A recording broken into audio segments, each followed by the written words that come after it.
மதர்ஸாலாம் எப்பவுமே லீவு போட்டதில்ல என் மக. இந்த இந்த ப்ராப்ளம்க்காகவே 3 நாள் லீவ் போட்டா. நான் ஐசிஎஃப் ஸ்டேடியம் பக்கம் வந்தாங்க வரும்போது. ரூட்டு சுத்தி சுத்தி காட்டுனாங்க. முதல்ல ஒரு ஆட்டோமேன் வேற பக்கம் 3 பேருமே 3 விதமா கூட்டிட்டு போனாங்க. ஒண்ணுமே புரியல. கோயம்பேடு வரைக்கும் தெரியுது. அதுக்கப்புறம் தெரிய மாட்டேன்ருச்சு. அப்புறம் நாங்க போனது வந்து ஏரியா சாலிகிராமம் தான்.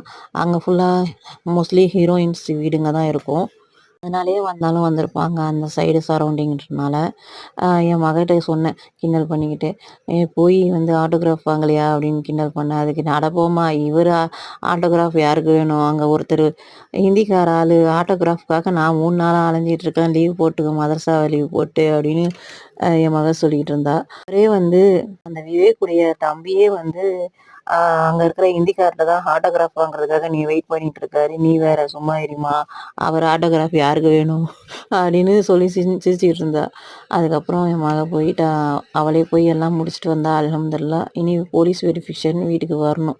அப்போ வீட்ல இருக்கணும். அந்த நேரத்துல மதரசா போயிட்டானா என்ன பண்றதுன்னு தெரியல. ஒரிஜினல் தான் கேட்குறாங்க. போலீஸ் வெரிஃபிகேஷன் கூட எல்லா ஒரிஜினலும் கேட்குறாங்க. எனக்கு அப்படிதான் கேட்டிருந்தாங்க. அதனால என் மகளுக்கும் அப்படிதான் கேட்பாங்கன்னு கன்ஃபார்ம்டா தெரியும் எனக்கு.